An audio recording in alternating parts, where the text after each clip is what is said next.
찬송가 91장입니다.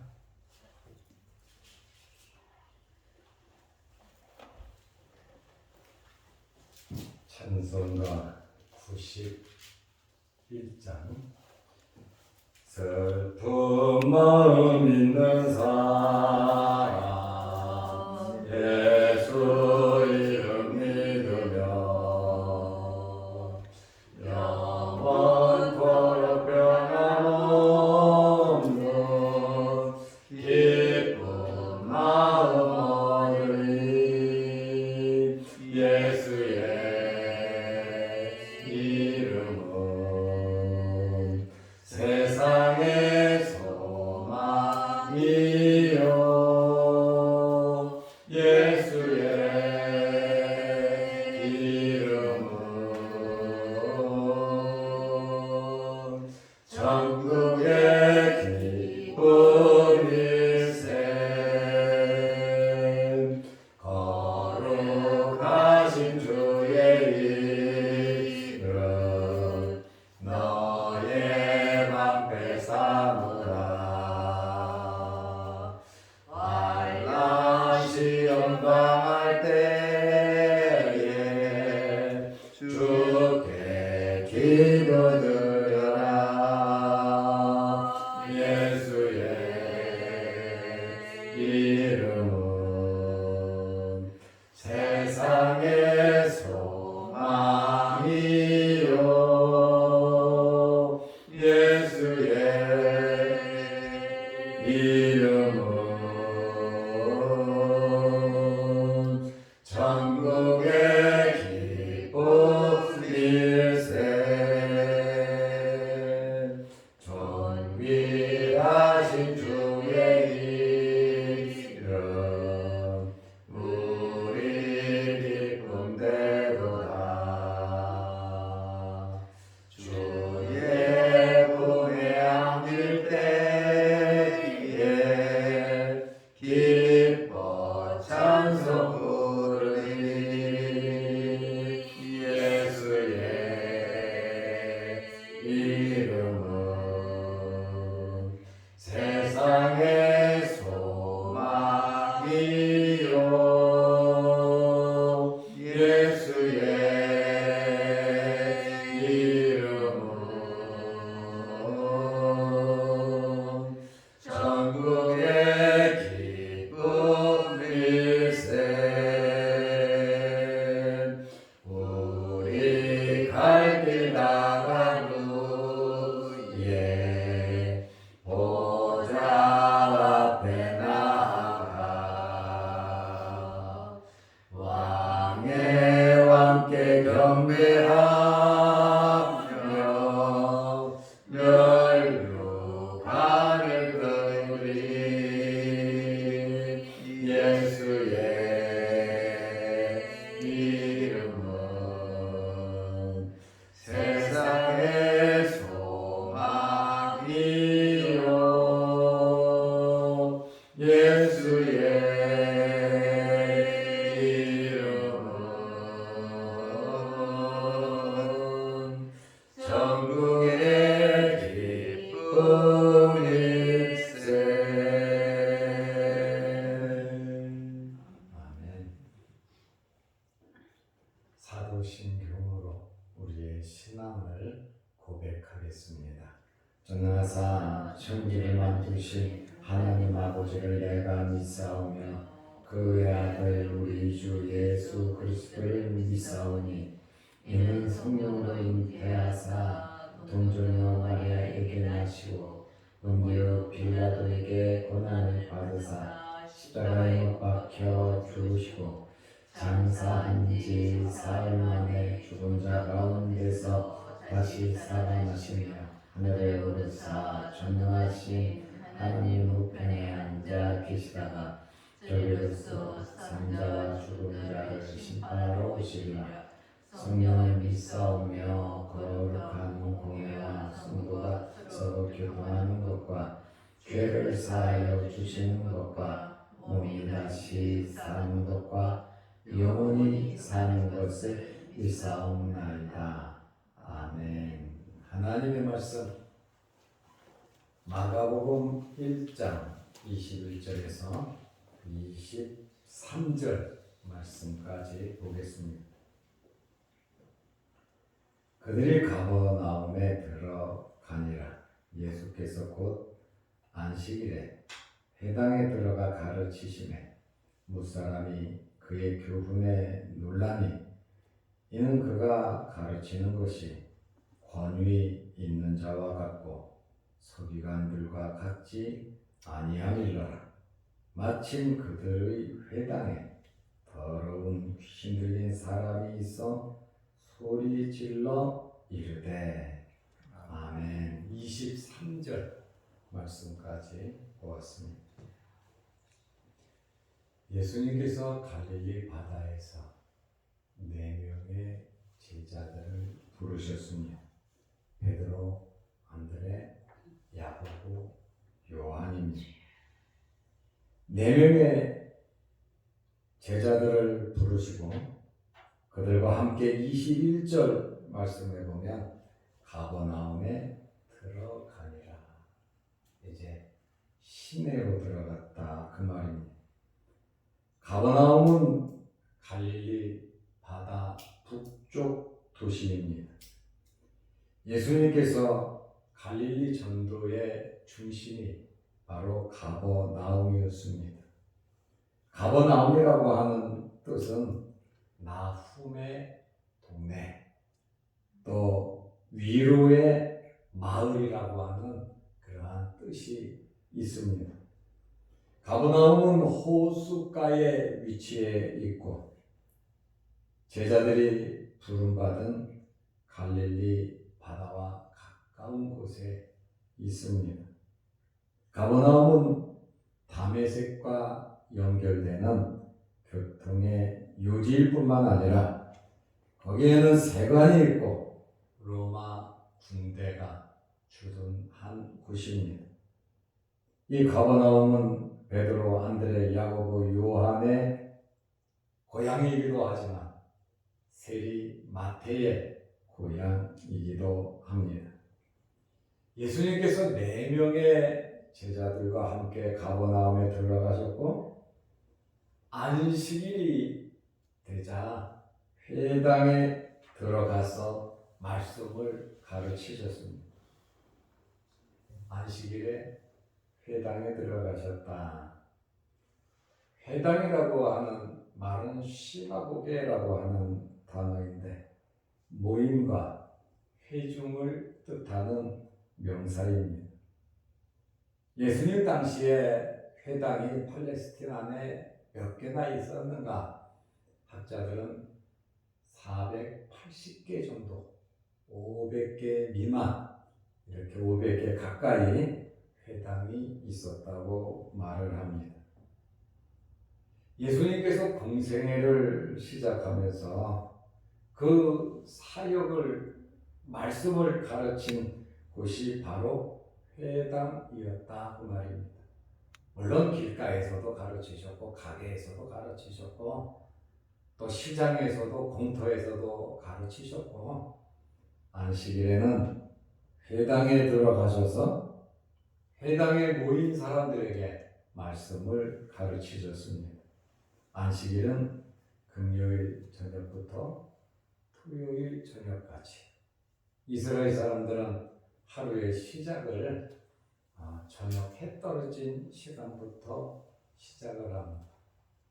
창세기 1장에 보면 하나님께서 창조하실 때도 저녁이 되니 저녁부터 하루가 시작된 것을 알 수가 있습니다. 우리는 오전 24시부터 하루가 시작되는데 유대인들은 해가 떨어지면 하루가 새롭게 시작됩니다. 예수님께서 회당에서 말씀을 가르치신 내용이 처음으로 여기에 나오고 있습니다. 그러면 이 회당이라고 하는 곳에 대해서 잠깐 말씀을 드리겠습니다. 하나님께 예배를 드리는 장소가 구약시대에 아담 시대에는 제단을 중심으로 해서 하나님을 만나고 하나님께 제단을 쌓고 제사를 드렸어요. 이 제단을 쌓은 기사는 가인과 아벨부터 나오는데 가인과 아벨이 어떻게 제단을 쌓았겠습니까? 아버지에게 배워서 제단을 쌓았겠죠. 가죽옷을 만들어 짐승의 피를 흘리고 예수님께서 에덴 동산에서 쫓아내셨잖아요. 아마 예수 그리스도의 보혈을 상징하면서 제단 예배가 시작되었던 것 같습니다. 제단에서 예배를 드리다가 모세 시대에 하나님께서 성막을 주셨어요. 회막이라고도 하죠.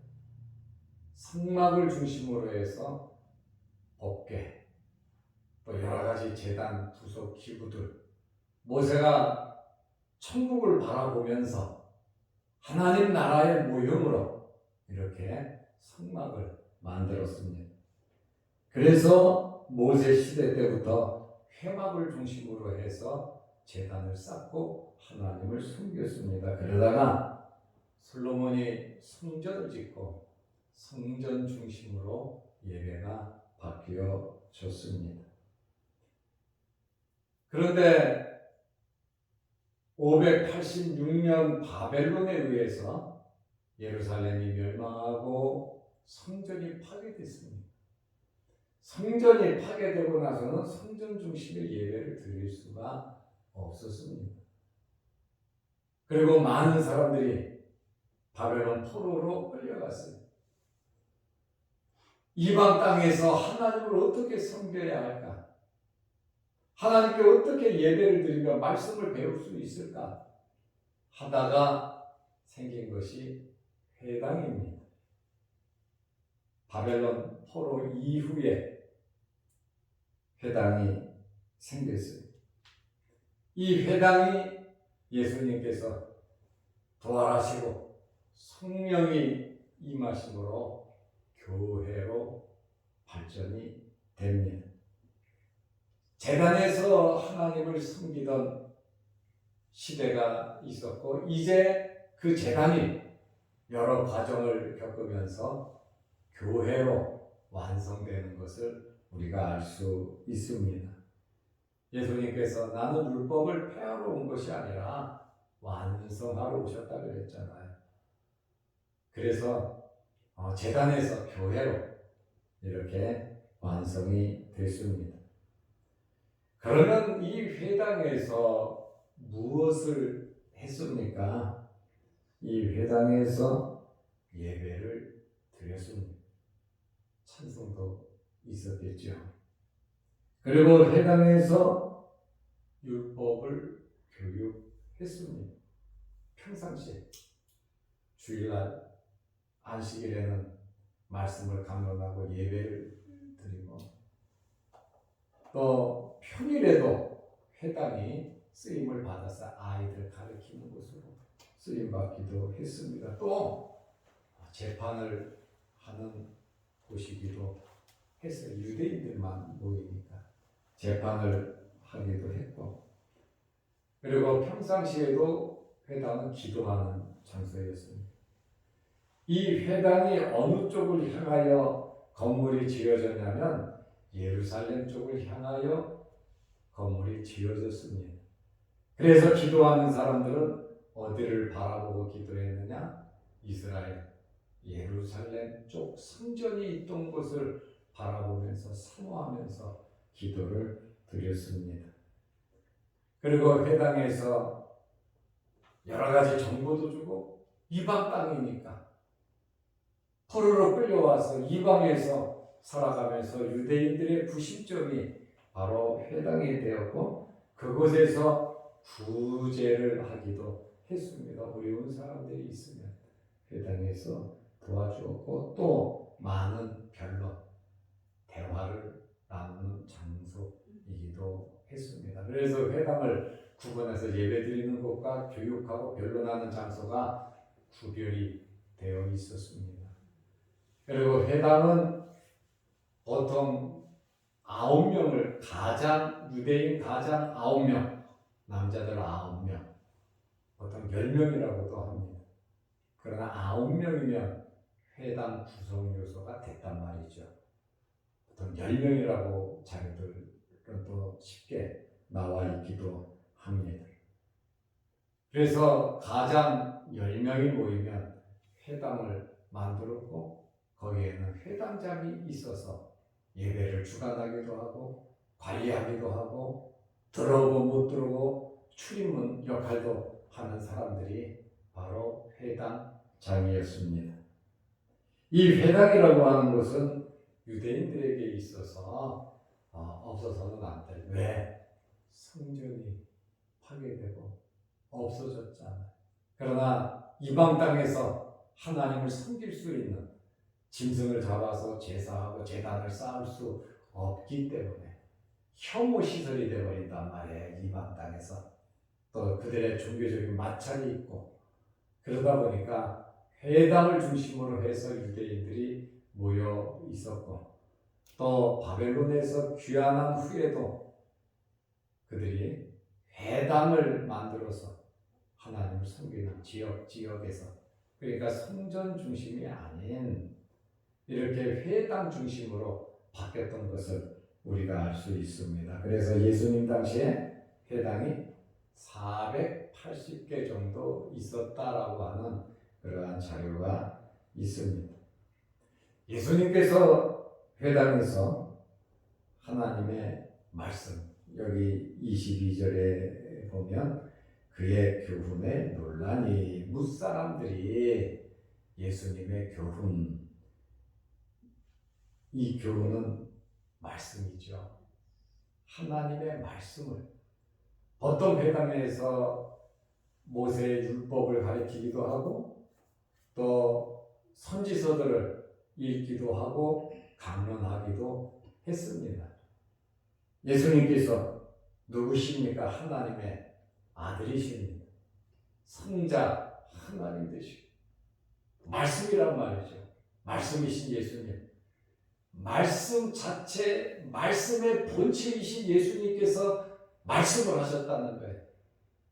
말씀을 주시는 분, 선지자들에게 계시도 주고 말씀을 주시는 분이 예수님인데 말씀으로 우주 만물을 창조하신 분이 예수님인데 이 예수님이 오셔서 회당에서 그들에게 말씀을 가르치셨다.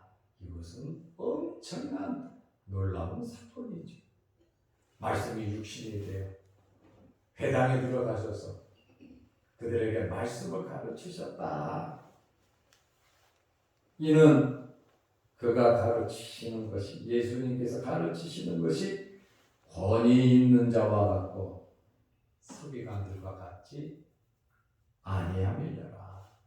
서기관은 율법사라고도 하고 대부분 바리새인들 율법에 정통한 자들이잖아요. 그러나 이 사람들이 가르치는 것과는 판이하게 다르다.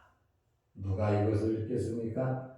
뭇사람들이 그의 교훈에 논란이 예수님의 말씀을 듣고 충격을 받았던 놀랐단 말이에요. 여기 논란이 놀랐다라고 하는 이 헬라어의 단어의 뜻은 밖에서부터 친다. 밖에서부터 와서 얻어맞았다라고 하는 뜻이거든요. 다시 말하면 정신이 멍해졌다. 넋을 잃을 만큼 감동을 받았다. 엄청난 말씀에 충격을 받았다. 진리, 하나님의 말씀을 그들이 듣고 깨달았다, 충격받았다라고 하는 그러한 말씀입니다. 예수님께서 가르치시는 교훈이 무엇이겠습니까? 하나님의 나라에 대해서, 진리에 대해서 말씀을 하셨고 생명과 사망과 영생에 대해서 예수님의 말씀은 체계가 있으시다는 거예요. 왜? 말씀을 주시면 모르시는 것이 없으시니까 분명한 말씀의 의미와 뜻을 알고 예수님께서 말씀을 하셨단 말이에요. 이것도 아니고 저것도 아니고 둥글둥글하게 사람의 마음에 감동만 주려고 하신 것이 아니라 본질적이고 근본적인 말씀을 하셨다는 거예요. 그래서 저는 이 말씀 속에서 여러분들이 근본적이고 본질적인 말씀의 은혜가 있으시기를 바랍니다. 아멘. 이 말씀은 성령의 감동으로 기록됐잖아요. 성령의 감동으로 기록이 됐기 때문에 우리가 그냥 일반적인 지식을 얻으려고 말씀 보는 것도 중요하겠지만 그것보다 기도하면서 성령의 인도함을 받으면서 말씀을 볼 때에 이 말씀의 의미를 깨달을 수가 있다는 겁니다. 그러므로 예수님께서는 이 말씀의 기본, 말씀의 체계, 왜 말씀 자체이시니까 내가 주는 물을 마시는 자는 영원히 목마르지 아니하리라 생수의 강이 넘쳐 흐르리라고 주님 말씀하셨잖아요. 이 말씀이 여러분들에게 이러한 역할이 되시기를 바랍니다. 아멘. 예수님께서는 권위를 가지고 권세를 가지고 하나님의 아들로서 말씀 자체로서 그들에게 말씀을 전했습니다. 서기관들은 대부분 조상들의 유전 또 스승들에게 배운 교훈 미시나 탈무드 같은 그러한 내려오는 구전 그것을 가르쳤고 또 자기들의 사상에 맞추어서 자기들의 유익을 위해서 합리화시키면서 체계화를 했단 말이에요. 하나님의 말씀은 하나님 말씀 그대로 믿고 받아야 되고 마음에 새겨야 되고 그 말씀대로 우리가 살아야 합니다. 우리의 무엇인가를 감추고 위로를 받으려고 이 말씀을 보는 것이 아니라 순수한 말씀 그 자체를 우리는 발견해야 되고 또 노력해야 되고 이 말씀을 우리는 연구하면서 믿고 살아야 하는 것입니다. 그래서 바울은 기록된 말씀에서 벗어나지 말라. 말씀에서 벗어나지 말라. 마귀가 시험에 왔을 때 예수님께서 말씀으로 물리치신 것도 그 이유인 것입니다. 왜냐하면 예수님은 말씀이시기 때문에 그렇습니다. 이들은 서기관 바리새인들 율법사들 우리가 예수님으로부터 얼마나 많은 책망을 받았습니까? 첫째는 언행 불일치죠. 말하는 것과 가르치는 것과 행동이 달라고. 둘째는 외식이고 셋째는 교만입니다. 나 외에는 우리 외에는 우리가 특별히 모세의 자리에 앉아서 성경을 해석하고 우리 말은 꼭 법이다. 그들의 말이 법이 아니라 하나님의 말씀이 법이죠. 말씀 자체를 우리는 바로 알고 우리는 날마다 찾아가야 하는 것입니다. 그런데 이렇게 말씀을 다 전하고 사람들이 정신없이 놀랐는데 마침 지금 말씀에 놀람이 있고 말씀을 통해서 사람들이 감동을 받는데 마침 아주 굉장히 긴박감을 주는 단어죠. 그때 마침 말씀의 은혜가 막 차고 넘치는데 그들의 회당에 더러운 귀신 들린 사람이 있어 소리 질러 이르되 이제 분위기가 다운돼 버린 거죠. 말씀에 놀라고 은혜 받고 정말 업된 상태에서 막 감동이 되는데 찬물을 끼얹은 자가 나타나는데 누구냐? 바로 더러운 귀신 들린 사람이 있어 소리 질러 이르되 가만히 있다가 가만히 있다가 때가 되니까 소리가 졌어요. 우리가 일어나는 일들 여러분 우연히 일어난다고 생각하지 마시기 바랍니다. 우리 주변에서 일어나는 일들 속에 하나님의 뜻이 있다는 거예요. 그리고 때로는 사탄의 시험이 있다는 것을 우리는 알아야 됩니다. 그러나 우리는 지혜롭게 크고 작은 사건 속에서 하나님의 뜻을 찾아가는 것이 중요하다라고 하는 그러한 말씀입니다. 예수님께서 가르치신 교훈에 사람들이 놀라움을 금치 못하는 그 시점에 귀신 들린 자가 소리를 질렀는데, 여기 더러운 귀신은 더러운 영을 말하는데 마귀 사탄을 의미하고 있습니다. 예수님을 잡아 죽이려고 했던 마귀 사탄이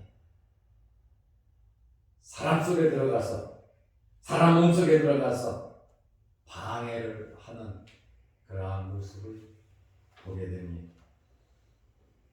귀신이 소리를 지르는 것을 볼 때에 예수님의 사역을 방해할, 분위기를 망칠 그러한 시험, 중요한 사건이 있을 때마다 사탄이 역사했잖아요. 예수님 제자 가장 가까운 사람들에게 귀신이 역사했는데, 이 귀신이 에덴 동산에서 뱀에게 들어가서, 또 성경을 보면 돼지에게도 들어가고 짐승에게 들어가고 여기저기 떠돌아다니기도 하고, 이 귀신 사탄의 역사는 이루 말할 수 없이 크게 하나님의 영광을 가로채고 하나님을 믿는 성도들을 방해하고 은혜의 자리에서, 말씀의 자리에서 이탈시키는 것이, 감사와 기뻐하고 찬송하는 그것을 빼앗으려고 하는 것이 마귀 사탄입니다. 열심히 하나님을 섬기려고 하면 마귀가 역사를 합니다. 교회에 유익된 일을 하려고 하면 마귀가 또 슬슬 방해를 한단 말입니다. 그러므로 여러분의 마음의 평안, 말씀의 은혜가 잊어지지 마시기를 바랍니다. 우리 마음속에 늘 말씀을 붙잡고 살아야 합니다. 나에게 주신 직분, 나에게 맡긴 달란트, 우리는 감당해야 합니다. 어렵고 힘들고 지치고 피곤해도, 아무것도 없고 몸이 약해도 우리는 하나님의 교회를 위해서, 하나님의 나라를 위해서, 주의 종의 목회 사역을 위해서, 또 우리와 우리 자신들을 위해서 말씀에서 벗어나지 않고 사탄의 세력과 싸워 이겨야 합니다. 예배드리는 일, 말씀 선고하는 일에, 하나님의 나라 일에 힘쓰고 애쓰는 여러분들이 되시기를 바랍니다. 기도드리겠습니다. 하나님 아버지, 우리는 육신의 눈으로만 모든 것을 보고 판단하고 현재의 환경만 생각하면서 살아가지 말게 하시고, 영적인 눈을 뜨고 하나님의 나라와 의를 바라보면서 예수 그리스도께서 말씀하신 대로 살아갈 수 있도록 말씀 중심의 삶을 살아가게 하여 주옵소서. 바르는 포로 생활에 회당을 지어서 하나님을 섬겼던 유대인들의 그 뜨거운 신앙을 본받게 하여 주시고, 우리가 교회를 잘 지키게 하시고, 교회가 부흥 발전케 하시고, 주님의 몸된 교회가 날마다 하나님께 예배 잘 드리는 일에 우리가 힘쓰고 애쓰게 하여 주옵소서. 오늘 새벽에도 우리를 불러주시고 기도하게 하시오니 감사합니다. 여러 가지 기도 제목으로 하나님 아버지께 기도할 때 하늘문 열리게 하시고 응답하여 주시옵소서. 건강 허락하시고 물질 문제, 영혼의 문제 해결하여 주시고, 우리 마음속에 늘 기쁨과 성령의 충만함이 있게 하여 주옵소서. 우리의 가정이 말씀 중심의 가정이 되게 하여 주셔서 우리 가정 모든 식구가 은혜 안에 거하게 하옵소서. 또한 영상 유튜브를 보면서 예배드리고 함께 기도하는 성도들에게도 풍성한 은혜를 나누어 주옵소서. 오늘 하루도 주 안에서, 믿음 안에서 승리하게 하옵소서. 예수님의 이름으로 기도드리옵나이다. 아멘. 하늘에 계신 우리 아버지여, 이름이 거룩히 여김을 받으시오며 나라의 마옵시며 뜻이 하늘에서 이룬 것 같이 땅에서도 이루어지이다.